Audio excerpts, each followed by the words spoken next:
The 3 best ways to start investing in real estate. Hey, Zeke Tanner here with GetMeTheBestAgent.com. If you're looking to get into real estate, want to start doing some deals, there's really 3 best ways to get started, and it really depends on what your goals are. I'm going to start out, of course, the first one with wholesaling deals.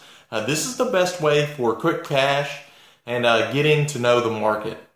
So wholesaling, really what it is it's constantly scouring the market for deals and then finding that deal, putting it under contract, and then assigning the deal to another investor. So basically you're switching out your name and putting in that other investor's name. Now with that, typically they'll give you a bird dog fee, as they call it in the car sales business. But they'll give you anywhere from a few grand to $500 for finding the deal. This is a great way for new investors to learn the market. It's also pretty good because there's not a lot of financial risk involved. When you're starting out in real estate, you do not want to make a $20,000 mistake. So this is a good way to get you in the business, not have big financial risk. You might not even have to have financing involved.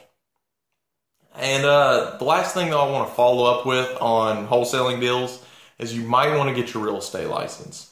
A lot of states are starting to prosecute wholesalers because they are not licensed. And with that being said, to sell real estate, you have to have a real estate license. So they're looking at wholesalers as somebody that's finding a buyer and a seller and connecting them.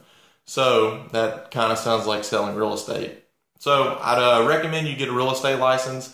I'll go into more depth on how to do a wholesale deal in another video. But for now, that's just the first one. Wholesaling deals is a good way to get started. Low financial risk. You get to learn the market, and it's good quick cash for somebody just starting out.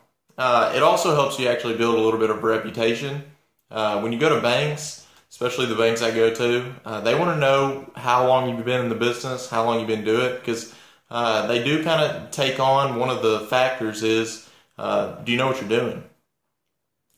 The next one, of course, is buying a HUD home path property for your primary residence. When I say primary residence, it means something you're going to live in.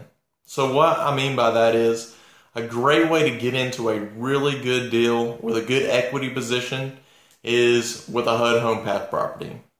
Usually there's a time frame window from 10 to 30 days where investors can't bid on the property. Only owner occupants can, somebody that's going to live there. So this allows you to get a heads up and get in and buy property and not compete against other investors on the property. A lot of times you can buy it at a really steep deal, and you can get a construction loan or a remodel loan to redo it, and you're still well below the market value on it. So this is a great way to get in on a good equity position, and you can use it as collateral to start buying other investment properties.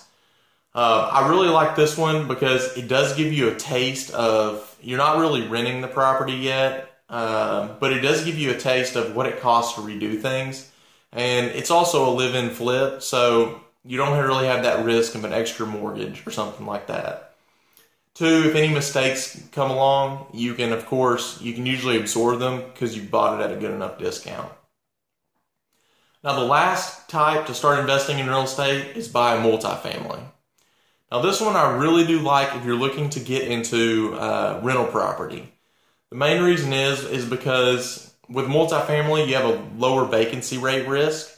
With that being said, if you have 4 units and 1 goes vacant, you still have 3 bringing in rent. While with a house, if you have a house go vacant, you have 0 rent.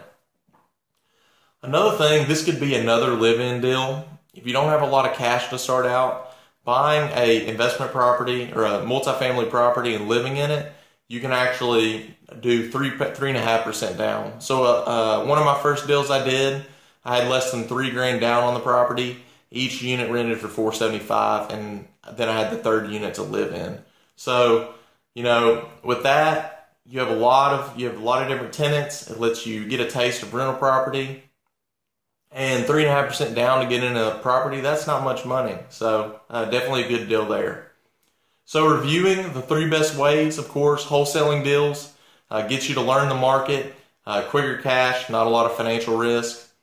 Buying HUD home path properties as a primary residence, You can usually buy it as a deal, get a lot of equity, and on top of that, gets you a taste of the remodel business, or redoing houses for flips maybe.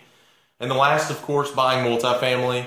Good for somebody looking for long-term holds, wanting to get into the rental property business, and allows you a lower vacancy rate, so it kind of reduces your risk of investing for long-term. Alright, so now if you want to get started, watch my video on how to get started in real estate. The first step, of course, is take action. So if you don't watch my next video, you're one step further away from not getting started. Hey, thanks for watching today. If you want more great tips, subscribe now to my YouTube channel. You can also like me on Facebook and get great articles too. If you are thinking about buying, selling, or investing in real estate, go to getmethebestagent.com and let me connect you for free to an experienced agent in your area.